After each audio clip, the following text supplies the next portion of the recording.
Sir अभी जो 2026 में एशियन चैंपियनशिप होनी है उसके लिए अलगपुरा गांव की लड़कियां अभी इंडिया कैंप में है। एक लड़की एक्सपोजर टूर के लिए गई है सीनियर में खेलने के लिए और 5 लड़कियां अभी अंडर 20 इंडिया कैंप में है और एक अंडर 17 इंडिया कैंप में है। तो भगवान से दुआ करते हैं कि वो कैंप में अच्छा परफॉर्म करे और आगे उनका सिलेक्शन भी हो। तो कुल ऐसी कितनी लड़कियां हैं जिनका सिलेक्शन इंडिया कैंप के लिए हुआ है? लगभग कितने क्या इतिहास रहा है अलगपुरा गांव के बच्चों का? अगर बात करें तो फुटबॉल की अगर बात करें तो कोई भी ऐसी चैंपियनशिप नहीं है जिसमें अलगपुरा के बच्चे ना खेले हो।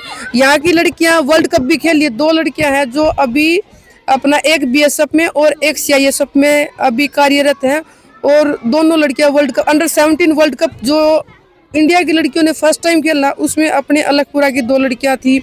सेफ गेम एशियन चैंपियनशिप कोई भी ऐसा कंपटीशन नहीं है जिसमें यहाँ की लड़कियां ना गई हो। तकरीबन 30 से 40 लड़कियां यहाँ की इंटरनेशनल हैं। हम बात करें तो लगभग कितने बच्चों को आप यहाँ ट्रेनिंग दे रहे हैं और कितने साल से जो यहाँ बच्चे खेल रहे हैं? यहाँ पे 2008 में पहली बार लड़कियां डिस्ट्रिक्ट खेली थी तो अपने गोवर्धन जी जो पीटीआई सर है उन्होंने यहाँ पे ये शुरुआत की थी और अभी यहाँ पे हम काउंटिंग करते हैं तो हमारी 180, 200, 220 मतलब डेली काउंटिंग हमारी घटती बढ़ती रहती है। 180 तो है ही। अभी आप देख रहे होगे कि जो स्टेडियम है वो पूरा लड़कियों से भरा हुआ है। और एक इस गांव की सबसे अच्छी बात ये भी है कि आप देख रहे होगे 4 दीवारी के पास कोई भी लड़का या कोई भी ऐसा नहीं मिलेगा, सिर्फ लड़कियां ही है। तो ये इस गांव की एक मतलब सराहनीय बात है। इंस्पिरेशन कहाँ से मिली बच्चों को यहाँ जो फुटबॉल के खेल के लिए प्रेरित करना? अगर आप बात करें ये हमारा जो गोवर्धन जी थे वो पहले कबड्डी खिलाते थे बच्चों को। उसके बाद लड़कियां 2-4 आई कि हमें भी खेलना है तो स्कूल में स्पोर्ट्स का सामान आया था। सर ने उनको फुटबॉल दे दी और वो फुटबॉल से ऐसे अपने आप खेलती रहती थी। फिर सर ने एक बार उनकी डिस्ट्रिक्ट की टीम डाल दी और वो स्कूल डिस्ट्रिक्ट में 2008 में पहली बार सेकंड आई। तो सर ने सोचा कि लड़कों में कंपटीशन ज़्यादा था और लड़कियों में उस टाइम पे थोड़ा कम कंपटीशन था तो सोचा कि हाँ ये लड़कियां अच्छा कर सकती। फिर सर ने उनको फुटबॉल खिलाना शुरू कर दिया। तो 2013 में यहाँ की लड़कियां सुब्रतो कप में गई थी और वहाँ पे फाइनल में पहुंची थी। मैडम आप कब से लगातार बच्चों को ट्रेनिंग दे रहे हैं यहाँ की? अगर बात मैं 31 जुलाई 2014 को मैंने अलगपुरा में मतलब मैंने हरियाणा स्पोर्ट्स डिपार्टमेंट में 31 जुलाई 2014 को ज्वाइन किया था और उसी दिन मेरे को यहाँ अलगपुरा भेज दिया गया था। वैसे में बात करें तो स्टार्टिंग बिल्कुल कब से की गई थी इस ग्राउंड में बच्चों को खिलाने को? 2008 से स्टार्टिंग हुई थी और 14 में मैं आई थी यहाँ पे। मैडम लगभग कितने साल हो गए आपको भी यहाँ बच्चों? मेरे को यहाँ पे 12 साल हो गए सर। वैसे में सरकार से क्या मांग करते हैं बच्चों को लेकर? सर सरकार वैसे जो हरियाणा सरकार है वो बच्चों को कैश अवार्ड स्कॉलरशिप इतना दे रही कि कोई भी सरकार नहीं दे रही। और हमारे गांव में तो तकरीबन हर घर में फुटबॉल का जो पैसा है वो आता है। 50 बच्चों की नर्सरी है। अगर अभी हम स्कॉलरशिप की बात करें तो सरकार का एक सबसे सराहनीय कार्य क्या है कि पहले जो SC कैटेगरी के थे उनको 54,000 रुपये स्कॉलरशिप मिलती थी और जनरल को 1800, मगर अभी इस सरकार ने सभी को बराबर कर दिया। मैडम ऐसी बच्चियाँ भी है जिनका सिर्फ गुजारा ही उनके खेल से चल रहा है? सर ऐसी एक बच्ची नहीं, ऐसी बहुत सारी बच्ची हैं जिनका गुजारा ही फुटबॉल से चल रहा है, जिनके घर ही फुटबॉल से चल रहे हैं।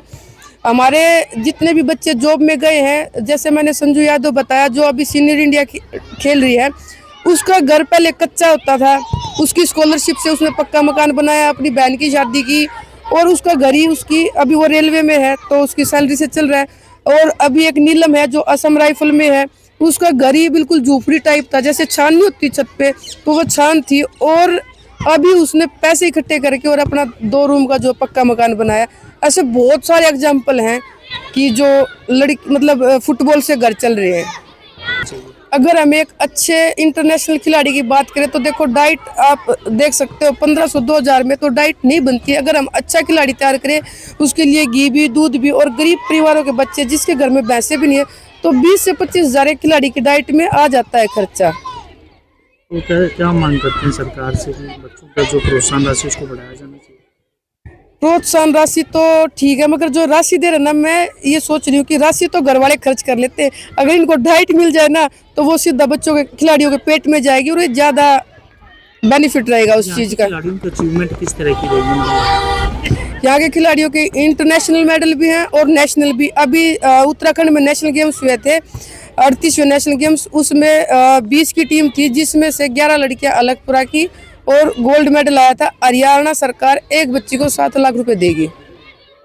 मेरा नाम अंजलि है, मैं अलगपुरा गांव से फुटबॉल की नेशनल प्लेयर हूं। हमारे यहाँ दोनों टाइम ग्राउंड पे 200 से ज़्यादा लड़कियां प्रैक्टिस करती हैं और ग्राउंड की शुरुआत पीटीआई गोवर्धन सर ने की थी और उसके साथ साथ सोनिका मैम ने फिर इसको आगे बढ़ाया। और अब इससे हमारे ग्राउंड से फुटबॉल से लग के 30 से ज़्यादा लड़कियां जॉब में लग चुकी हैं और यही प्रोसेस आगे भी रहेगी। ऐसे ही लड़कियां इंडिपेंडेंस होंगी।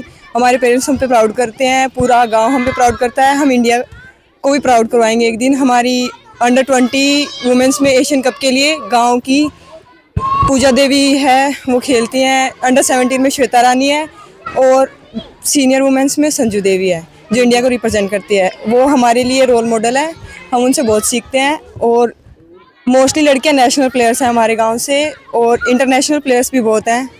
अगर बात करें तो हमारे गांव में पीटीआई सर ने स्टार्ट किया था तो कुछ लड़कियों ने स्टार्ट किया था, उनको देख के उनका मेडल्स आया, गांव ने सपोर्ट किया, सब अच्छे से हुआ, पेरेंट्स ने सपोर्ट किया, गांव वालों ने सबने सपोर्ट किया, तो सबको देख के हमने भी स्टार्ट किया फिर फुटबॉल।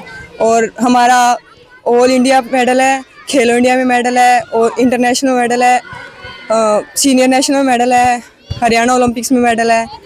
और आप लगातार कब से प्रैक्टिस कर रहे हैं, कितने साल हो गए खेलते हैं? मेरे को खेलते हुए 7 साल हो गए और मैंने नेशनल्स तक खेला है, यूनिवर्सिटी से खेला है।